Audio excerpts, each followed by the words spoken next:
Bom, vamos tentar que vocês acompanhem comigo. Agora, o que acontece é que dentro do ponto onde, a partir do exame da paisagem, a gente consegue observar o solo que se desenvolveu a partir dessa paisagem que tem características de clima, de ação de organismos e de relevo, né, que é bastante suave, né?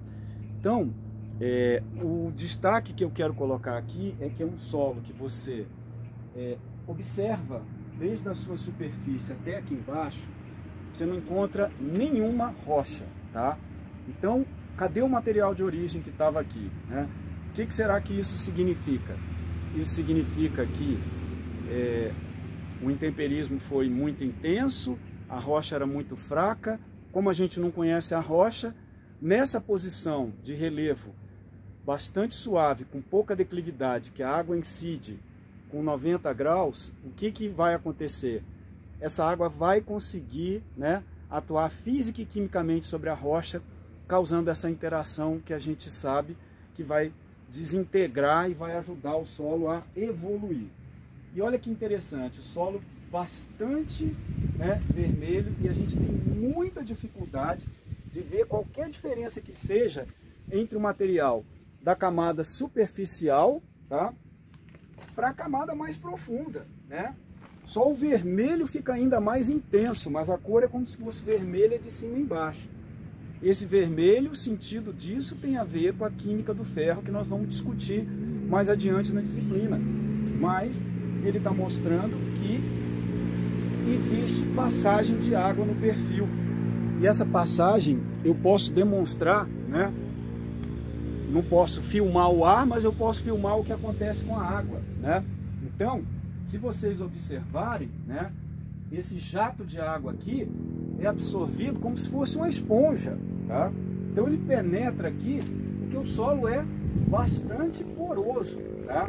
Bastante homogêneo, difícil da gente individualizar a diferença entre qualquer camada que seja aqui, né? O que vocês vão ver depois a gente chama de horizonte, e muito poroso. E essa porosidade, ela mostra que a água sempre fez esse caminho aqui, e ela atravessou, em seguida entrou o oxigênio, que está presente hoje mesmo depois de uma semana de bastante chuva. A gente não vê indício de encharcamento. Ok, o solo está pisoteado, tá? Que é um ponto que a gente usa mesmo para dar aula, tá? Para ministrar aula, e aqui a gente está verificando isso. A gente não está vendo agora nesse momento da tarde, né, a ação dos organismos macroscópicos ou da mesofauna, mas a atividade de cupins, de formigas aqui é muito intensa, ó. Aquele bicho que fez aquele buraco ali embaixo, eu nem vou mexer com ele, eu não sei o que é aquilo, né? Pode ser um tatu, pode ser uma cobra, né? Ó, aqui tem uma formiga aqui carregando alguma coisa aqui para baixo, tá? Uma saúva. E o que eu quero dizer com isso? Que essa forma da vegetação se estabelecer, associada à presença desses organismos e aqueles que a gente não enxerga a olho nu, mostram exatamente essa dificuldade que a gente tem aqui de ver um acúmulo de algo escuro aqui. Eu encontro resíduo, como eu estou vendo aqui, dessas folhas de braquiária, tá? Aqui ao redor, né, no local que eu vou filmar aqui depois, cheio de folha seca de piqui. Mas esses resíduos não vão ficar aqui muito tempo. Basta que tenha a temperatura que tem aqui no cerrado, né, a umidade que tem aqui no cerrado, a maior parte do ano, e esses resíduos decompõem rapidamente.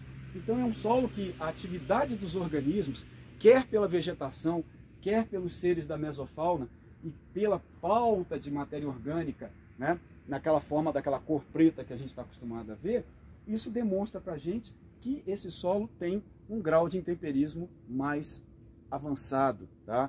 A ação dos organismos é intensa, a ação dos elementos do clima é intensa. Não pensem que porque essas árvores vão perder parte de suas folhas, que elas param totalmente, tá?